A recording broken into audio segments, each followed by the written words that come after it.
Horroroso crimen del cual estamos charlando y siendo contenidos también por estos dos profesionales, cada uno en su especialidad. En la parte final de este segmento, porque vamos a seguir, por supuesto, en Tarde a Tarde con más información que tiene Mauro Zeta, los móviles que están trabajando de C5N. Pero les pedía, primero, doctor de Rosa, la reflexión de por qué estos individuos difícilmente se reincorporen, se puedan reinsertar a la sociedad. Bueno, volviendo a la cuestión que son diferentes modelos y volviendo al tema de que quizás lamentablemente esto hay que sacarlo del aspecto de las opiniones y llevarlo a un aspecto en algún punto más científico. Hay ciertas personalidades, por ejemplo, si uno tomara ciertas distorsiones de las personalidades, hay hasta alteraciones neurobiológicas. ¿Esto qué quiere decir? Que el sujeto no puede evitar de repetir el acto. Por eso la traslación a lo legal es que son difícilmente recuperables y hay que armar otras estructuras porque van a reincidir. ¿Ni medicados? No, por eso, ahí viene. Porque van a reincidir, excepto si se detecta exactamente de qué se trata. Ajá. Y se trata si el tema es de los impulsos o no. ¿Por qué no funciona? ¿Por qué el planteo es no al tema de la castración química?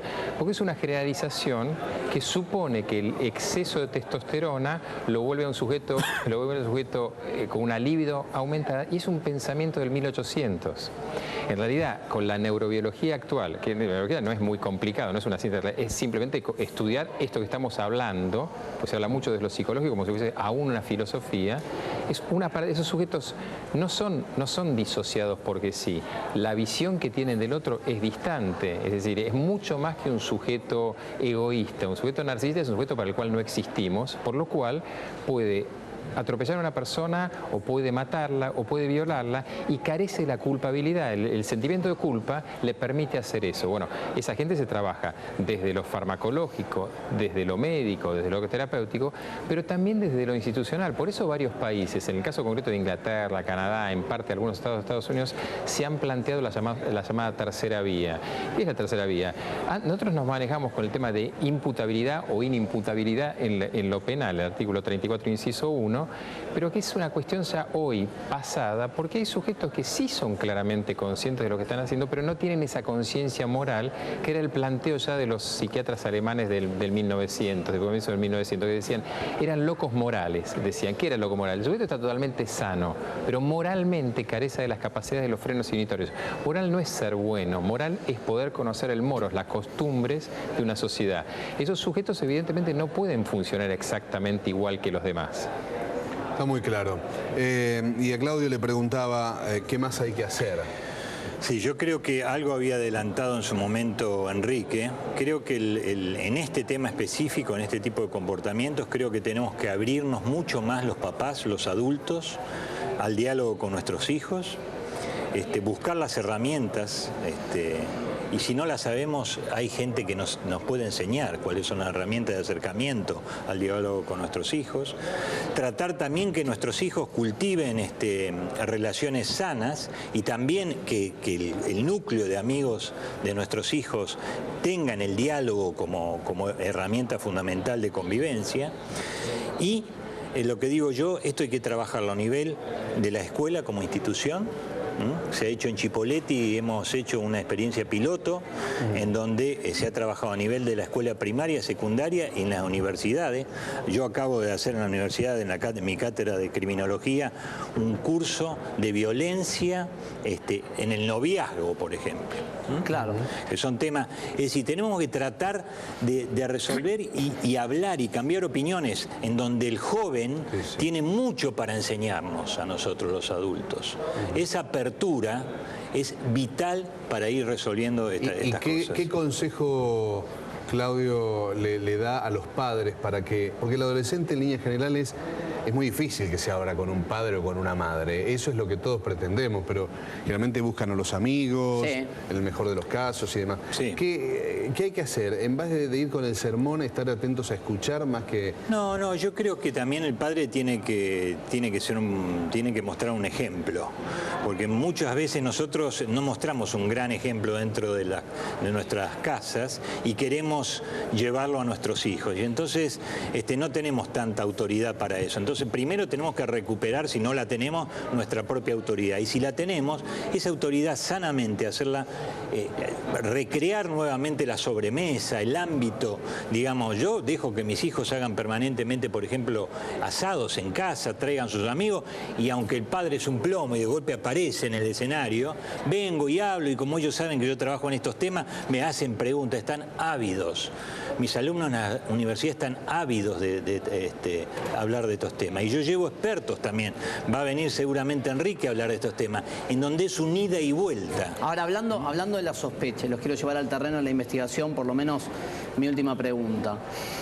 Hoy decía que hay una palabra mal usada, que es investigan a la víctima. Yo diría analizan la vida de la víctima. Sí, analizan. Absolutamente. Y no está mal hacerlo. Hemos hablado con Candela, con Enrique. Bien, no está mal hacerlo. Con eso. No, por eso, pero digo, a ver, está bien que la fiscal Paula Zaro se detenga en determinar, en la hipótesis de que el violador, homicida puede ser un conocido de la víctima, tiene que meterse en las redes sociales, entrevistar a las amigas. A veces se escucha mal, la gente dice, no, pero ¿cómo van a investigar a la víctima? No es investigar en términos de prejuicio o de morbo, sino de decir, bueno, ¿quién es? ¿Con quién se contactaba? Y en esto pregunto, ¿sirve? ¿Se ha resuelto algún caso metiéndose en la vida de la víctima, más allá de esperar los resultados científicos de los peritajes para decir quién puede ser el criminal?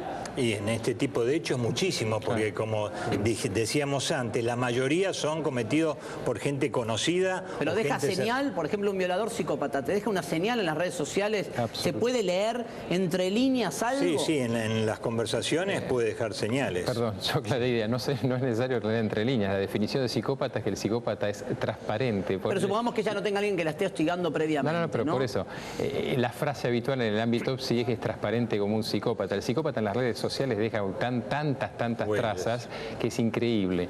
En los acosadores de colegios y demás, pero yo quería agregar algo porque me parece fantástico lo que decís. Es un problema justamente de formación. La esencia de la investigación es la victimología, y la victimología, por definición, es víctima y victimario. Las dos cosas. Y no quiere decir, el gran problema que como ponemos, somos dualistas, creemos que uno es bueno y otro es malo. En realidad, la única posibilidad de conocer la verdad es, sin adjudicar roles y sin tomar partido, observar todo y luego sacar conclusiones. Una más, porque, discúlpenme, pero quiero exprimir la presencia de ustedes aquí. ¿El adolescente es consciente del peligro? No, bueno, y eso tiene que ver justamente, y por eso la cuestión, y perdón si te interrumpo, el adolescente por definición es inmortal, no tiene conciencia de peligro y demás, y cuando los adultos tratan de inducirle su propia conciencia de peligro, no lo entienden. Por eso el planteo es entender cómo decodifican ellos las señales de peligro y ayudarlos a decodificar nuevas señales de peligro. Pero por definición el adolescente tiende a desvalorizar, y eso es bueno porque le permite hacer un montón de cosas. El problema, justamente por eso yo hablaba al inicio de cambio en las sociedades, es no hacerlo tener más miedo, pero sino recodificar, reconceptualizar la propia idea de peligro. Y eso, pero en sus términos, porque si nosotros le decimos no hagas esto, no hagas el otro, en realidad no pasa nada. Y también que los padres no le tengan miedo a sus hijos, Ya lo escribió Barilco y es un tema que no le tengan miedo, porque en esto que dice Enrique, ojo de no confundir tener miedo. Hay que intentar, hay que encontrar el modo de acercarnos a nuestros hijos. Es absolutamente, y no tener miedo a ese rechazo natural de un chico adolescente de no querer hablar, de ¿qué sabés, viejo, vos de estas cosas? No te metas en estas cosas. De ninguna manera. Por eso, todo esto tiene que ver no con los valores, porque no es un tema moral ni nada, sino de la convivencia. Una sana convivencia. Sí. Y una convivencia en donde las dos partes dejen abierto un contexto para que el otro pueda ingresar un poquitito y poder confluir, ¿no? Interrelacionarse verdaderamente con los hijos. Tenemos el audio de la mamá de esta chica y antes de cerrar, ¿cómo la vio a ella? ¿Está medicada? ¿Se la vio una persona tranquila en este contexto, digo? Seguramente yo vi poco, porque estaba justamente en ese lugar en un momento que creo que salió ella a hablar. Sí. Pero sí, seguramente en general hay una tendencia, y es una buena idea, tener a estas personas medicadas. Ahora, acá vuelve algo muy brevemente. Hay estándares, ahí sí, internacionales en cuanto a cómo proceder con las víctimas secundarias, es decir, nosotros hablamos de las víctimas primarias en traumatología, psicotraumatología, hay víctimas secundarias que son todos, ¿y por qué hago así con las manos? Porque una es la víctima central y a partir de eso hay círculos concéntricos, siendo los primeros la madre y el padre o los hermanitos, y en realidad parte de la cuestión es intentar que hablen lo menos posible. ¿Por qué? Porque inevitablemente retraumatiza. Retraumatiza es que la herida vuelve a sucederse. El ansiolítico anestesia un poco, pero no sirve. Enrique, muchas gracias. No, gracias a ustedes otra vez. Gracias. Un placer realmente tenerlos aquí. Nos han servido de información y de formación y de contención también. Vamos a compartir con ustedes lo que decía la mamá hace algunos minutos.